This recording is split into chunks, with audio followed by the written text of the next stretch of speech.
Teraniro ryose riraba rihagaze. Lote litakuwa likisimama. Zaburi ibice 100. Itakuwa ni Zaburi sura 100. Mwabari mwisi yose mwe muvugiriza Uwiteka impundu.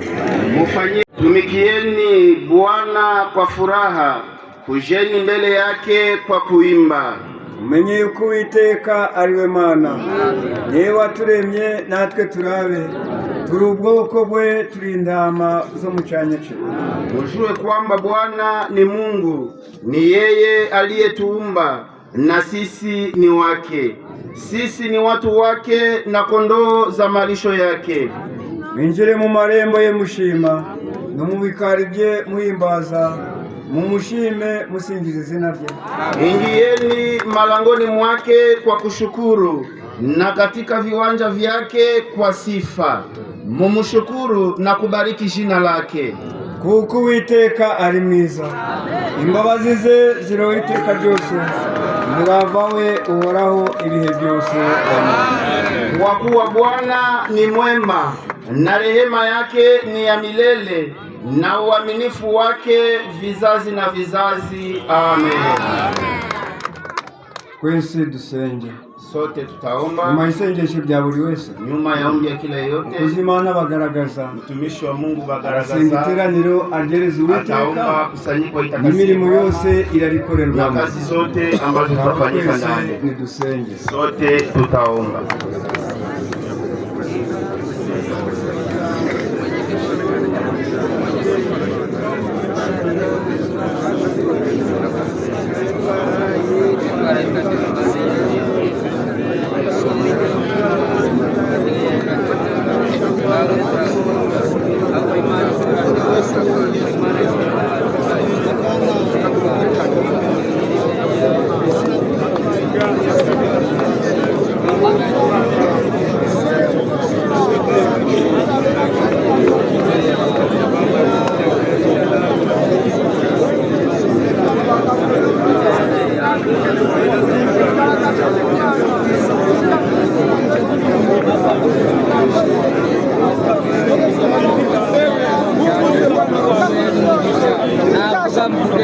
nakora ngoreho mwami senyeri navuga tere ndamwe nigusabye nitekura bikora mu kanya amwaza tani umutekano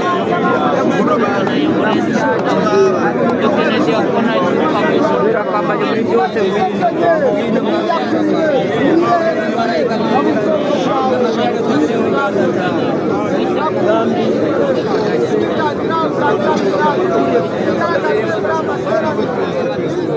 tuongoze kwa yote mjina la Mwokozi wetu Yesu Kristo.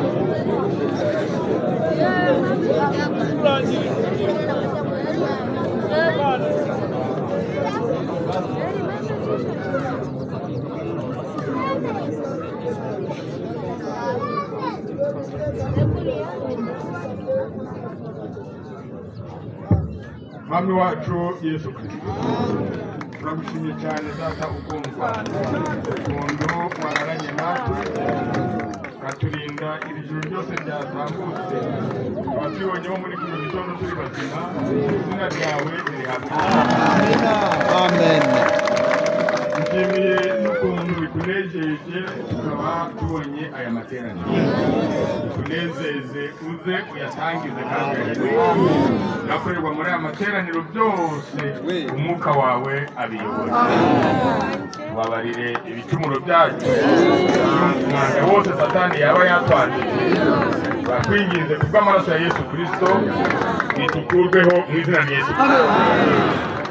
Biduterane natwe, korane natwe, iteraniro turarikwereje abakozi bari kurikoreramo, ndetse n'uradutumaho turamukwereje. Byose bikorwe nk'uko ushaka, kuko mbisabye Imana mu izina rya Yesu Kristo. Muri icyara igeze igihe cyo gutura amaturo. Tunafika wakati ya kutoa sadaka. Abadiakoni barafata indegea, Mashemasi watakamata ndegea, haboneke abadiakoni 4, wapatikane mashemasi huenda wanne, wakuwe na pita katika maranje. Nta mu Kristo nanguteranye urava hari, hakuna mtu mwenye anakusanyika mwenye atatoka mahali kuko aliko, turi benshi. maana sisi Mu ni ndirimbo wengi. z'abaririmbyi Katika nyimbo ya twakiriye waimbaji abadiyakoni tunapokea mashemasi bo kwakira icya cumi wa n'amatora. kupokea moja ya 10 na sadaka.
Imana Rukundo arasenga. Mtumishi wa Mungu Rukundo ataomba ubwo ibice bitambutse kwa ajili ya vipindi vinavyopita. Urakoze cyane data wa twese mu ijuru. Shimishijwe n'aya masaha uduhaye kugira ngo tuze gukuramya mubyeyi. Uwiteka urakoze. Kuko ishimwe rivuye mu mitima y'abahungu n'abakobwa bawe bakuzaniye icya 10 n'amaturo. Ndagira nti abagutuye icya 10 n'amaturo Uwiteka wamugisha. Kwenderere Mana aya matameza nanone uze uvugane natwe. Ibikoresho bise muri kanza byawe ndakwinginze atarahavuka umufate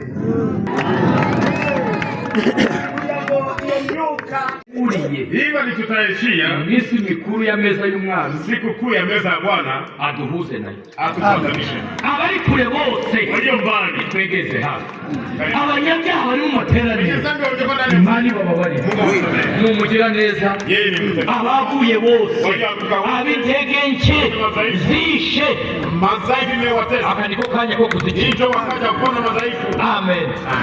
Ariko nuko twateraniye hano, Hata ikawa tulikusanyikia nje abantu batenda watu ambao walitengwa umuprofite mukavuga musiweze kuingia tu abantu ndani ya mbishe mwenyewe ko mwadusanze hanze.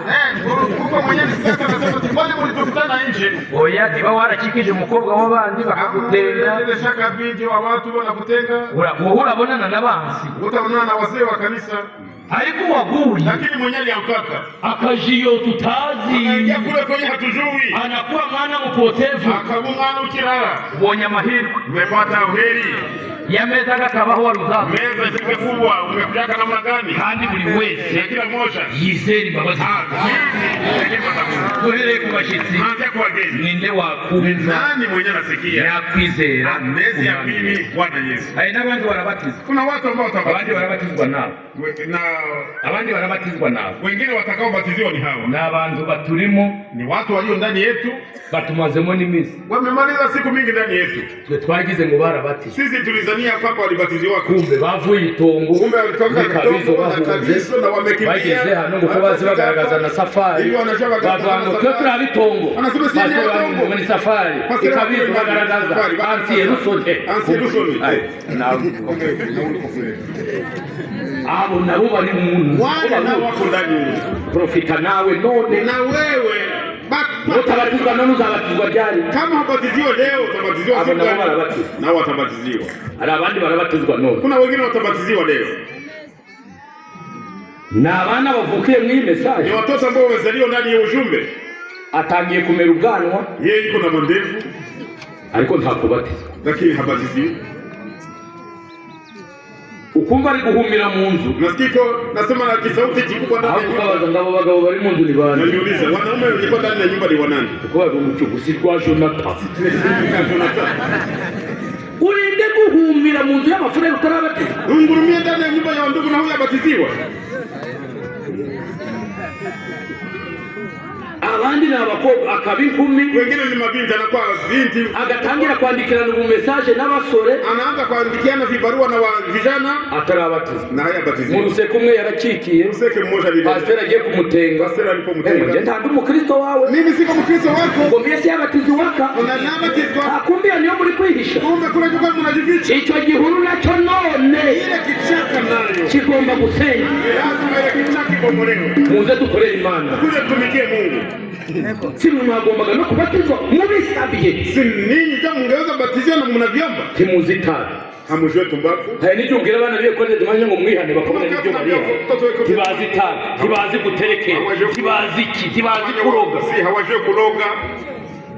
Muze mwizere umwami Ili Yesu, muamini Bwana Yesu. buri wese mu kategori ye Kila mmoja katika kiwango chake yiyumviye, amejisikia. hanyuma yo guhamagara abo Na kubatizwa nyuma ya kuita wa niho kubatiziwa, natwe turiyereza Uwiteka. bora tutajitakasia abafite Bwana. utubazo tudutunganye, Ningekuwa na maswali abarabonana n'abansi bagende babonane n'abansi, Wazee wa amani. hanyuma nimugoroba Na nyuma magharibi, buri wese urazi kila mmoja mwenye atakula abe yemewe n'ijuru. awe amekubaliwa na mbingu.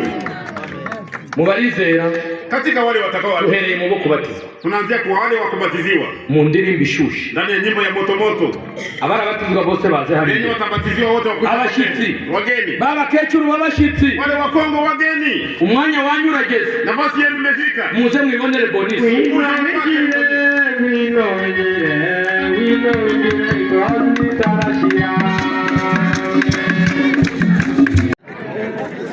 Nta mugabo uzi kwishima. Hakuna mwanamume mwenye anajua kujikuna. Ndi kwiba je nibaza ngo abantu bataraje muri message watu ambao hakukula ndani ya ujumbe vema bazavuga iki watasemaka nini? Oya hapana, wenda turekeni ibyo mu rugo twacha kose vya tuje no mu kanisa tuingie na ndani ya mambo ya kanisa na nu na hata sasa pastor yabaga ari kwigisha twe bavanga ari guhanura kuma bari bari kuyomba iriya ukumva ari gukubita ikigoma ngo twumvikane baye tusikilizane ngambe bibereye mu telefone ngira ko ndani ya telefone abasore bari gusinyarana n'abakobwa wanamiliana masinyari na wabiti aba barimo amafaranga bari kwishuzanya wenye bako na madeni banataji na sharia franga zange ziratinze ariko reba ukuntu twicaye vuba lakini angalia kile tunavyoikaa kwa utubiriza ijambo kumva mu bugingo riri kwinjira kuri neno unasikia ndani ya uzima liko nifurije abatari binjira muri Yesu nimuze mwinjiye urugi rutari rwakingwa uhisemo iki unachagua nini? Ni bibiri Yesu Baraba ubugingo uzima urupfu mauti agakiza okovu cyangwa idini au dini. Idini ni address, dini ni anwani, ni address, ni anwani. None idini harimo ritengaga Basi dini inatengaka ahubwo nake baratangaraga mwebwe ngo tubona abakristo twarababuze ngo mwebwe ngo muri abaterera hanze na wakristo ndio wakosaka ninyi mko na watupa nje ngo turareba abo mwatereye hanze turebe niba baraza babaji wacu tunaona wale mlio tupa nje tuone kama watakuja ingie kwetu uzi ngo bakwemera kuji wanyu Tanzania waende kubali kuingia kwenu imugogo hari igifurere cyaguye gogo kulikuwa ndugu mwenyari akaka cyabaga kiri kunywa alafu kwa abandi birema ibice wengine wakafanya division shonti cyajayo yeye hakuingia kule ariko tena ndi cyagaruka mu message kina kurudia ndani ya ujumbe cyahura nabo anapokutana nao ikabagera ngumva anawaambia tisikia mwebwe nini mwaciye amenyo muri kutosha meno na bakaba none uri mu wasanga anasema wewe ndani ya kuzajiko ugiye nguna ndi mu deserteur mimi niko deserteur ndi deserteur niko deserteur ariko mwebweho lakini ni bana babonye wono kubafunga bakibaona niko wafunga ariko nje bambonye ubangarura ku gisoto ndio alezi kutisha kwa kijeshi nuwanakuye na mwenyari akaka akumva anasikia anari guhamya ko message ari ukuri amen ya kwamba ujumbe ni kweli Imana yarakoze kuduhereza message hanyuma noneho najuma sasa nimugoroba dufite igaburo ry'umwana tuna meza ya Bwana ariko mbere yo kuza kugabura mbere ya kuingia kumeza hari ibice tugiye gukora bitatu kuna vitu vitatu tunataka fanya burya ikibwizo twakirangije twafata umwanya munini mahubiri tumemaliza tutachukua muda mrefu Petero we yabwirije 15 minutes habatizwa tuwame yeye alihubiri dakika 15 kabatizwa 1000 njemba ngirije hafi 30 mimi nahubiri karibu 13 uko ntari Petero kugira ngo yinge wenda mbone niba hanaza wenda na babiri usuri nisi nione kama kutakuja wawili kondisiyo yo kuza wajura Kenya me n'uburenganzira bwawe ni mamlaka wako buno shaka buno leo ketaka waba umusere unaweza kuwa dada kandi unashaka wavamo njewe ntaho nzaza muri iryo dini ry'abasazi ukipenda unasema sitaingia mwile dini ya wenda wazimu uzamenya ko tutasaze utajua kwamba hatukuruka akili tututumbye uko tureba unapoenda ukitazama kwenye wewe ngo baragiye pe wameenda kabisa haleluya inzira turimo njia ambayo tuko ndani ifite ibihamya ibyo twizeye bifite ibihamya washuhuda ndakwinginze nakwambia Yesu ataragaruka Yesu naharudi izera umwami amen Bwana n'uburenganzira bwawe ni mamlaka wako ukizera unaamini ni ukuri ni kweli idini ryaratumugaje dini ilifikia ulemavu kuma abantu bari kubambwira ngo niryo dini rya data sketi ndio dini ya baba ndi kukubaza nakuuliza Uzi ngo mu ijuru hari ijuru ry'abasinga. Unajua mbinguni kuna mbingu ya wasinga. Iry'abazigaba. Na wazigaba. Iry'umuryango wawe. Ya jamaa ya kwako. Witwa umunyamuryango ugihumeka. Wewe unaitwa mwenye jamaa na ungana kupumua. Nuramuka upfuye. Unapokufa uhera kuri mugore wawe. Tangu kwa bibi yako. Kwanza utari wanapfa. Na huyo akufa. Iyo urembye. Wakati uko tabani. Akamara kumenya ko anatambua kabisa. Nta kigenda. Basi hakuna cha kuendeka. Umbaga none ko mutari kuza kureba umwana wanyu. Anaanza sema mbona mko mnakuja kuangalia mtoto wenu? Hakiri mutware. Angaliki mtawala umwana wanyu. Mtoto wenu. None mwoja mu cyumba kuryama oya. Nonge mu cyumba muterure mumuzane musa. Mutoshe kule mlete ku salon. Wagiye. Umeshaenda. Akuka kamara kuvamo. Kumuzina potoka. Wakubwira ngo none ryama nawe mwiyi nzu. Wakukwambia ati burinde buca ye. Lala naye mwiyi nyumba ifikie asubuhi. Wa muryango wihenuri. Ile jamaa yenye uliingia ndani. No muhambagiriya. Kule mnafikaka kule. Nuriya mugore wagurukurira. Unsizehe. Katujane. N'abagora mu burego bwaho abakundanye barajanye. Umve niba usikie kama arafemerera. Haleluya. Ubuzima burihaguye. Nagakiza nakumwe. Wavutse uri wenyine. Ukuri wenyine. Uzakuri wenyine. Uzukuri wenyine. Uzamurwa uri wenyine. Niyo mpamvu decision sababu kukamata shabaha ni yawe wenyine. Ni yako kibinafsi. N'abashitsi iyo baje bakicara na wengine wanapokuja iyo duhamagaye abo kubatiza unapoita kubatiziwa hari igihe ubona umwe ari gukora ku wundi na wakati unaona mmoja bibonye kenshi na ubiona mara mingi umwe akamubwira ngo tugende mmoja anamwambia twende undi akajyana mwingine anasita ibi bintu kugenda ndiko byuma huma ndabatu tukona niko nabisikia na Yesu batiziwa ntuzafata ubugingo bwawe ngo ubugambane. Usikamate uzima wako na kuisaliti. Na nubu iyo tugiye kubatiza titubaza ngo none ngo umugabo wawe nawe ari mwiri shuri. Tutauliza na mume wako yuko ndani ya shule hili. Kuja mu ijuru bazakubaza umugabo wawe. Kwenda mbinguni watakuuliza mume wako. Uzana kuja mu sanduku ngo nuko umugabo wawe nawe atari. Utakataa kuingia ndani ya sanduku eti kwani kwa hapo iko ndani. None kiabagabo ubizanye. Sasa vya wanaume na vileta wapi? Tugiye kuvana mu nzu. Tunataka kutosha ndani ya nyumba yako. Ahubwo uzi abagabo bari muno batunza abitwa abasere bakijijwe. Unajua wanaume wenye kuwa humu wenye kuwa na wake waliookolewa. Baba. Uzi ukuntu bafashwe. Unajua hizi vile wanavyowakamata. Hari umugabo hano bahamagara muzi. Kuna mwanaume hapa mwenyewe wanaita ndani ya jina lake. Alfonso mugana ya kwa Alfonso mkema kwa tukete Alfonso. Nanjye ndi muto ko batahamagara ngo hakize. Ni mutwara. Mutawala. Sinigeze mbana nyumba 10. Sijapaka nyumba 10. Ni mutwara. Mimi ni mtawala. Mapendo yeye abahunde bataye indi ntambwe bahunde balikata hatu bavuga nk'umutwara aho wasimaka ite mutawala mwami wanasimaka ite mfalme hariya we ni decorativity yeye ule ni wa collectivité nawe ntugire friend nawe nikwambie iryo dini waryana ile dini utaikataa. Nta mugabo wo mu ishuri hakuna mwanaume katika shule ukaraba amazi akonje mwenye nao maji ya baridi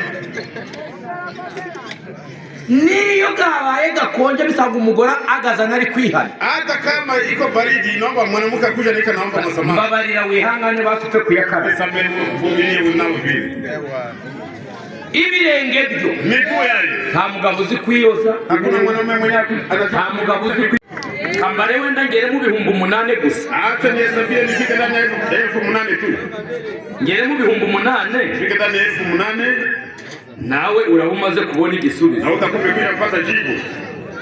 Tuhere kuri bitatu hano tuanzie hapa ku 3,000 si bice bibiri si sura yake ya pili 37 Matendo ya Mitume sura ya pili. abo bantu bumvise ibyo bibacumita mu mitima babaza Petero n'izindi ntumwa bati bene data tugeze Petero ati nta kindi cyo gukora hari icyo kwiga uburobo, hari icyumba cy'amahoro, ni ukwihana. Nimwihane umuntu wese wo muri mwe abatizwa mu izina rya Yesu Kristo, babone kubabarirwa ibyaha, kandi namwe muzahabwa impano y'Umwuka. Iri sezerano ni iryanyu. Muri 40 akomeza kubahamiriza n'andi magambo menshi, aliendelea kuwashuhudia kwa maneno mengi. mwikiza biki gihe biyobagiye Usiponye watu wa sasa. nyamara yasambe yabwiriza gukuri utakugiye, Wanafundisha kweli, nukaremeye ayo magambo abongewe ku basanzwe kuri uwo munsi waliongezewa kwa watu ibihumbi 3 wakakuwa 3,000.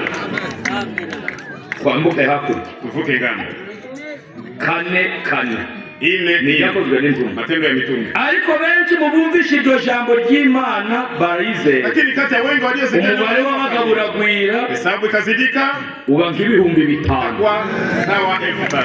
bavuye kubatiza turamire, Wametoka kubatiza, baramanuka hakurya wameshuka ngambo, babatije 5,000, 5,000. babaye kombye Wamekuwa ngapi? abo si wimire. Inakuwa 8,000. Wondi bukubaza umwe, Wewe kuna kuuliza mmoja. twe tugeze muri wimire. Tunafika nani 8,000. Kanshaka babatije n'umukuru w'abadive, Hata nitafute kwenye walibatizaka mkubwa wa ndive.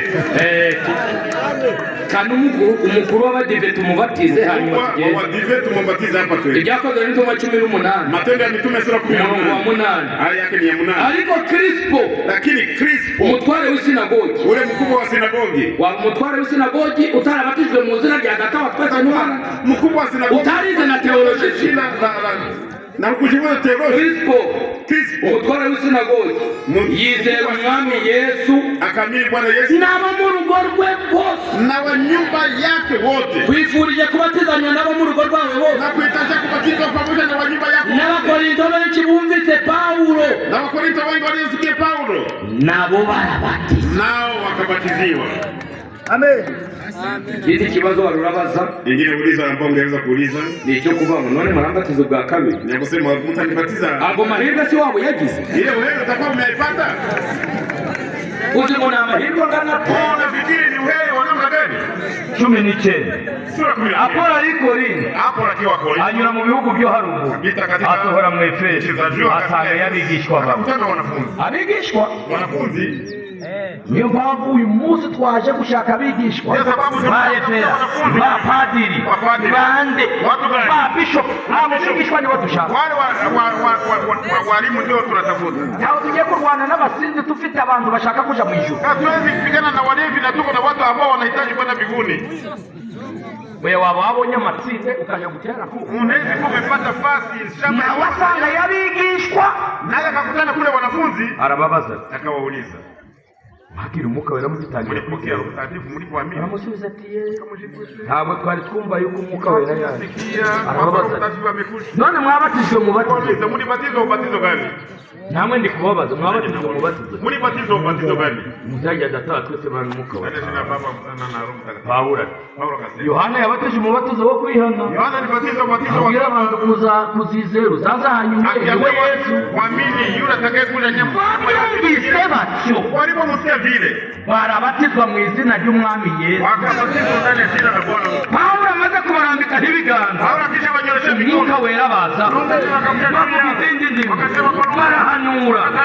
Abo bari nk'abantu 12. Wale walikuwa ni watu 12. Shimiye Imana, shimiye Imana kubona narabatizwa umubatizo wa Bibiliya. Unoke namwe dushobora guhamya ngo baba bari mu byaha, kuko izina ribaba riri ibyaha ni izina rya Yesu Kristo.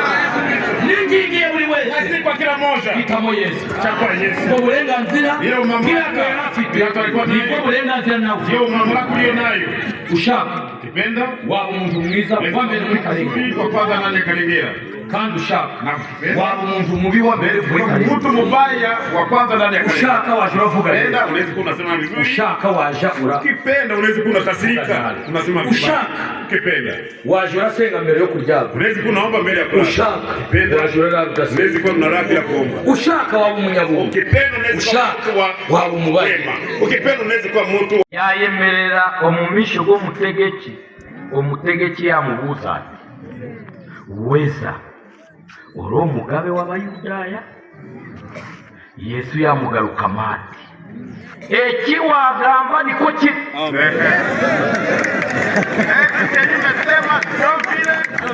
Aho wibeshe, aho ugiye iburyo cyangwa ibumoso, icyo wagamba niko kiri. Na n'ubu Yesu kitamubwiye ngo, Yesu peke anamwambia ntawe wibeshe, ntawe warebye nabi, burya ndi umwami. mimi ni mfalme. Amenye ko ni umwami, Ametambua kivi ni mfalme, abaragarutse. akarudia. None mw'Abisirayeli, Sasa ninyi wa Israeli, mw'Abayuda, ninyi wa Yuda, ko Yesu nguyu mbona Yesu ndiye w'i huyu Nazareti wa Nazareti witwa Kristo anaitwa na Kristo, Baraba nguyu, na Baraba ndiye huyu. mwabohorere. Ni wafungulie nani? Abandi ati Wengine wakasema tubohorere Baraba. tufungulie Baraba. Umubandi Baraba bandi mafu. basi inatosha. None ukwizera ibinyomozi ngo tuzarimbuka Sasa naamini wewe unafikiri kwamba hutaangamia. mafu. Pilato kadumuzanye. Pilato acha tumulete. None Pilato Pilato. kuvuze ngo uwo nta cyaha umubonye, Unasema huoni sambisho yake. umukubitiye. Kwa nini umempiga? Nagize ngo mbaze buri wese uteranye, Nilitaka niulize kila yeyote muri anayekuja abo bombi ndani ya wale wawili uhisemo. unachagua nani? Ibintu ni bibiri, Vitu ni viwili, isi dunia n'ijuru. na mbingu. Uhisemo. Unachagua nini? Ibintu ni bibiri, Vitu ni viwili, Yesu na shitani. Yesu na shetani. Uhisemo. Unachagua nini? Ibintu ni bibiri, Vitu ni viwili, imesaje ni bibiri. ujumbe na dini. Uhisemo. Unachagua nini? Ibyiza ni bibiri, Vizuri na vibaya. Unachagua nini? ni bibiri. Ni viwili. Tuvuge ngo byose mbihisemo. Usiseme hivi vyote ni navichagua. Hapana. Hitamo kimwe. Chagua kimoja. Kuba umukristo no kuba umupagani Kwa Mkristo na kwa biri mpagani. mu burenganzira bwawe. Viko mamlaka yako. Kuba umusore Kuwa dada no kuba umunyacyuma na kuwa mtu wa chumba. bakajya birirwa bari kugucunga. Wanashinda wako na kugonga kule na kule. Unachagua nini? Kubatizwa mu izina rya Yesu Kristo, Kubatizwa ndani ya jina la Yesu Kristo. bakakubatiza no mu rubatizo Wanakubatiza ndani ya ubatizo. rw'igicupuri. Ya Pilate. Pilato rutigeze rubaho pe. Yeye haikuwa kuwa. Mw'abakecuru mwe Ninyi wakongwe, natwe twaratangaye. nasi tulishangaa. Nabatijwe na Rev. Nilibatiziwa kwa Revera. nizi gice Nilijifunza kipande. niryo jambo ngo igice gusa Na ile neno tuomba naryo riri suspect. nayo pia kushakia. Kubera iki kunyigisha igice? Kwa nini kunifundisha kipande? Kuki batanyigisha icyuzuzo? Kwa nini wasinifundishe kabisa? Igice Bali nushobora ugatsindira igice, kama unaweza unashindia ile kipande, uzanaba umukristo w'igice. utakuwa Mkristo kipande.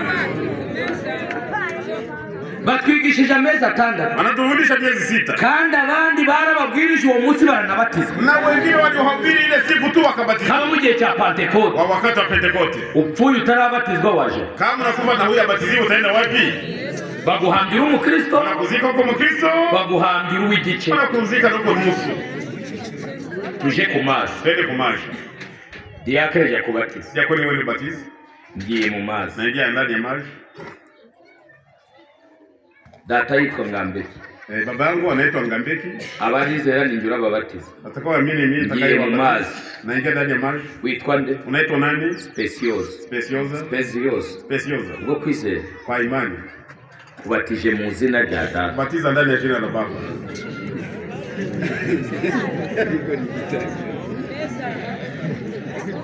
Umwana wanjye yitwa Promesi, Mtoto yangu anaitwa Promesi. no mu ry'umwana Na ndani ya jina la Mwana. nawe ukavuga ngo amen. Na unasema cha amina. Kuki utatinya ko akubatije mu izina rya se wa mubya? Usiogope kwa kubatiza ndani ya jina la Baba. Ikikubwiye ko akubatije mu izina ry'Imana ni iki? Nakwambia kwamba kubatiza ndani ya jina la Mungu ni kitu gani? Urukubeshere uwakubatije Unasemia uongo aliyekubatiza? yavuze Yesu, yavuze Imana. Alisema Mungu. Savuze ngo kubatije mu izina rya Data wa twese. Anasema nakubatiza katika jina la Baba wa sote. Abana bose mfite Watoto wote ninao. sindi se wa bose. Si mimi niko baba ya wote. ubwo n'abashyitsi bari gutangara mudatangara sinatwe siko twatangaye Usiposhangaa na sisi tuliweza kushangaa. imyaka ingana icyo turi mu dini Miaka yapata vile tukiwa ndani ya dini. bakatubatiza ububatizo rutabaho Sio kuwa hii Biblia yote. pereza n'uyu babatije mu zina rya gatatu Hata mmoja waliyebatiza ndani ya jina la Baba na Mwana na Utatu. hari ikibazo wari urambaza none mwebwe mufite ababatijwe mu zina rya Yesu Niuliza, ninyi mna wale waliobatiziwa ndani ya jina la Yesu? ufite karamu Wewe uko na karamu?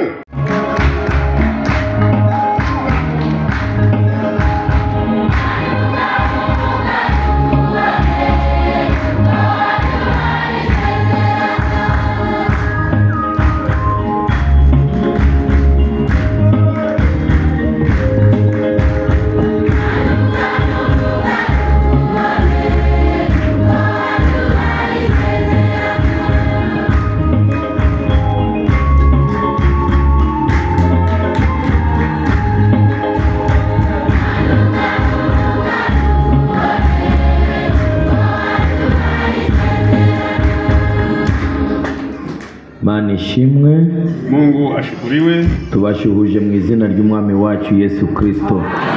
Ndani ya jina la Bwana wetu Yesu Kristo. Dushimye Imana kubwo kwibona mu iri teraniro. Nashukuru Mungu kujiona ndani ya kutaniko hili. Twari turifitiye amatsiko, Tulikuwa na shauku, kwa hiyo none Imana iraryemeye, na Mungu amenikubali. twagize ngo natwe itwemere. Mu gitondo twari imbere z'Imana, Asubuhi tulikuwa mbele ya Mungu kubwo kwitegurira iri teraniro. kujiandalia kutaniko hili. Tambwe ya mbere Hatua ya kwanza habaye urubatizo, ulioonekana ubatizo. tambwe ya kabiri Hatua ya pili habaye kwiyunga n'Imana. kwa kujiunga na Mungu. Ariko mu iri teraniro Lakini ndani ya kutaniko hili yashoboka hakaba hariho utagiriwe amahirwe yo kubatizwa mu gitondo, inawezekana kuna ule ambaye hakupata uheri ya kubatiziwa asubuhi. wenda hakaba hari hakiri ingoyi z'umwanzi zimuboshe, Inawezekana kulikuwa kamba za shetani zilikuwa zimkali zinamfunga. wenda akaba apimye kuza kutante ngo abone niba yabatizwa. Naye amekuja kujaribu aone kama anaweza kubatiziwa. Nicyo nacyo tuhereyeho, Ndicho kile tunaanziako. ko burya niyo misiyo yatuzanye. Ndiyo kazi iliyotuleta. Ntawe biraturakaza Havitatukasirisha. utabatijwe ku manywa Mwenye kubatiziwa mchana nazabatiza, akuja batiziwa. tubone ducumbura ibindi. Alafu tuendeleshe na mengine. Nawe ufite invitation, Na wewe ukiwa na aliko. invitation isinyweho izina rya Yesu. Aliko na jina la Yesu. Ibi ni ibirori bye, Hivi sikukuu zake. niwe ugiye gukontorora buri wese waje. Ndio mwenye ataangalia kila mmoja mwenye alikuja. Niyo mpamvu natwe turi kwifata neza, Kwa sababu nasi tunakikamata vizuri. ukareba ko waba udafite n'imimyira, Uone kama huna makamasi. kugira nyine usangire n'umwami. Changia na mfalme. Nawe wejejwe. Atesabishwa. Hari abana batizwa, abandi batabatijwe. Kuna wale ambao watabatiziwa, wale ambao hawakubatiziwa. Begere hano, Wakaribia hapa. barahagarara hano, ntibegere hano, Wasimame pale hawatakaribia pale. bataza gusitara ku gikombe cya gataburi. Basi kikombe cha Bwana. Mu ndirimbo barabatizwa mugire bwa muntu babahari, Wakabatiziwa kama Mungu. abatabatijwe mu gitondo babanza babitwereke n'intoki, turirimbe kandi ntabo barimo. Ni wowe. Ni wewe. Yes.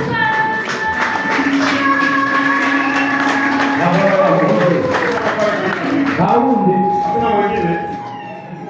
utaanza kuvuga munamie tena twatangiye. Usije kusema nande tena. Kaundi urimo Hakuna mwingine ulikuwa mu gitondo wari wateranye, asubuhi kusanyika. wemeye umwami Yesu Nakubali Bwana Yesu. wakubera umwami n'umukiza, Kwa Bwana na Mwokozi. ndabyemeye. Witeguye no kubatizwa Tayari kubatiziwa. mu izina rya Yesu Kristo. Jina la Yesu Kristo. Bingo. Nasibiti hii. Kaundi Hakuna mwingine. sio wewe wewe. Kaundi Hakuna mwingine.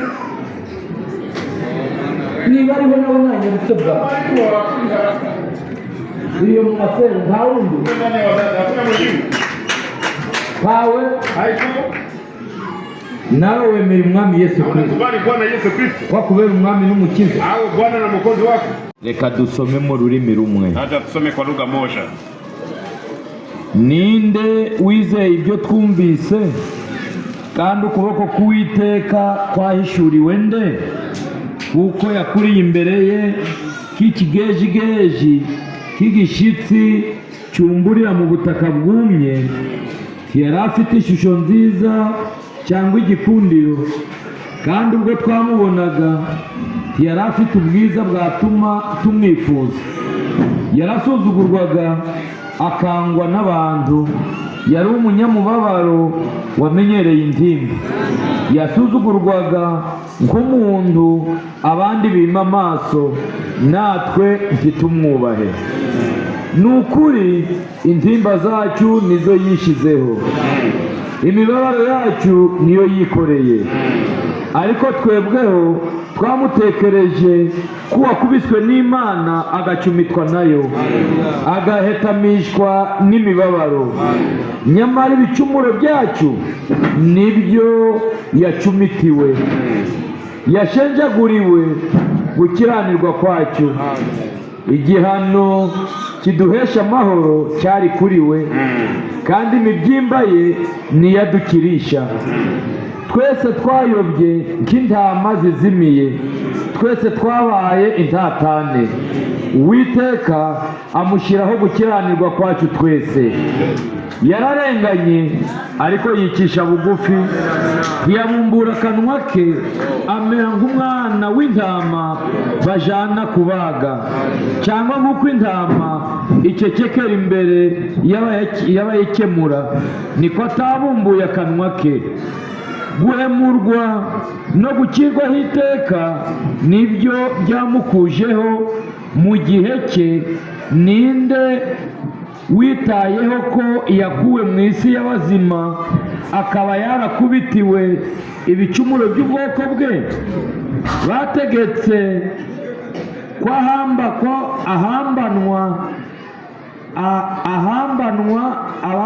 n'abanyabyaha, yari kumwe n'umutunzi mu rupfu rwe, nubwo atagiraga urugomo kandi ntagire uburyarya mu kanwa ke.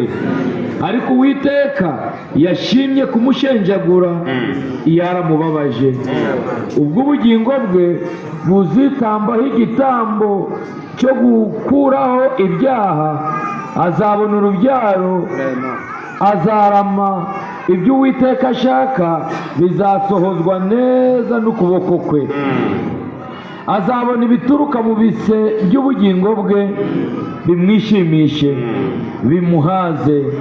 Umugaragu wanjye ukiranuka azatuma benshi baheshwa gukiranuka no kumumenya, kandi azishyiraho gukiranirwa kwabo. Nicyo gituma nzamugabanya umugabane n'abakomeye, azagabana iminyago n'abanyamaboko, kuko yasutse ubugingo bwe akageza ku gupfa. Akabaranwa n'abagome, ariko ubwe yishyizeho ibyaha bya benshi, kandi asabira abagome. Amen. Mwabasha kwicara. Uwiteka Mana ishobora byose, turagushimiye kubw'uyu mugoroba. Mugoroba nje n'abera bawe tuzamutse, mimi na watakatifu wako tumepanda, tuje kongera kwibuka, tumekuja kukumbuka tena urupfu rwawe, kufa kwako, n'urugendo ruruhanije na safari inayochosha wacuraganye ambayo ulipitia rw'Getsemani. hapo Getsemani. Uwiteka ndakwinginze, Bwana nakuomba uzuterane natwe, uje kusanyike nasi, ijambo rihereza umugisha, neno lako lipewe, abera bahereza umugisha, watakatifu wape mu baraka, izina rya Yesu Kristo. Amen.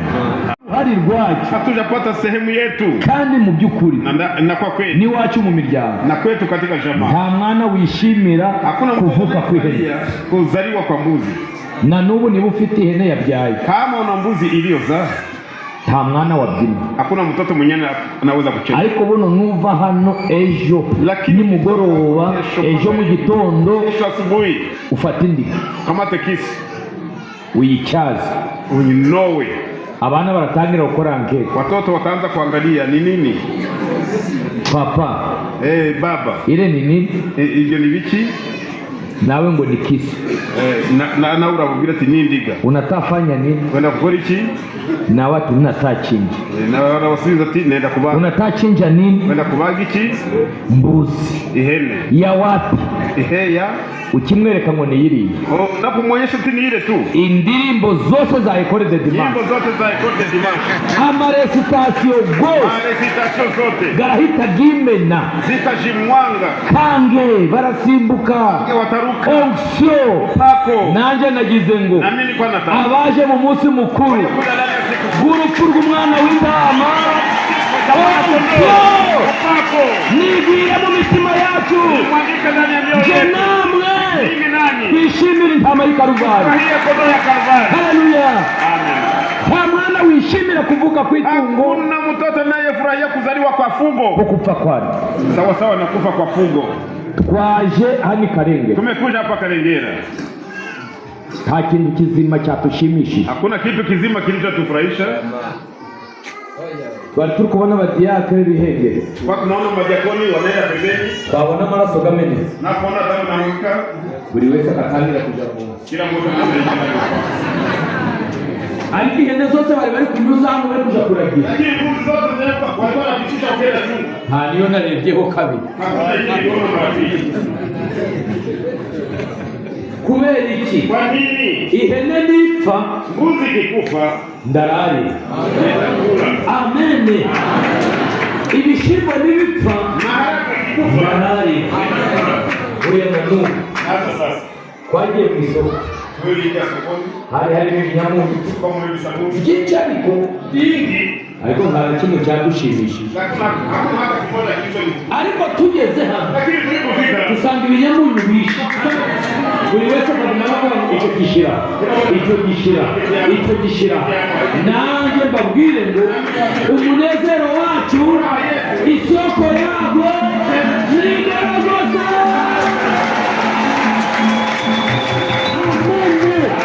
Icyo turi cyo niba mwana aririmba ngo dufite ukuri kwishima, dufite ukuri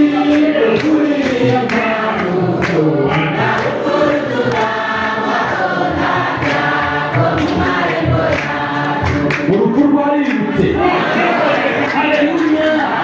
Igihe Yesu yapfuye kugira ngo twe tubeho.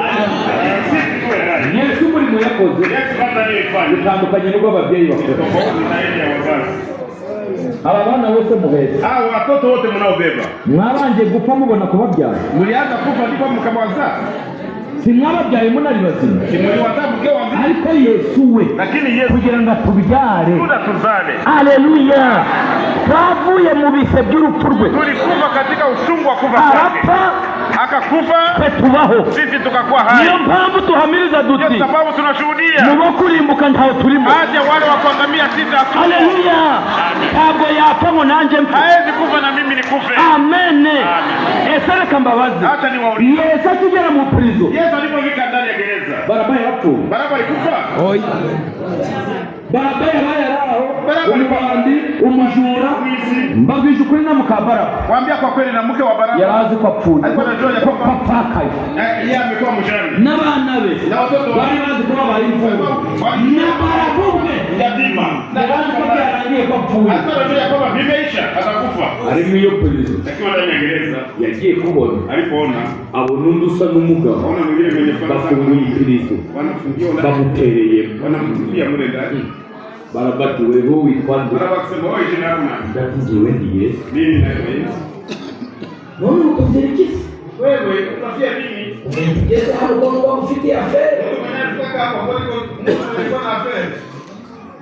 Yesu atinje ndikuzira ubusa. Yesu akasema mimi sina kosa. Nazuye Lazaro. Nifufua Lazaro. Abarwayi ndabakiza. Wagonjwa niwaponya. Abari bahetamye. Wenye kundama mgongo. Nibyo nje banjije. Ile ndio wanajazili. Barabati byawe biroroshe urataha vuba.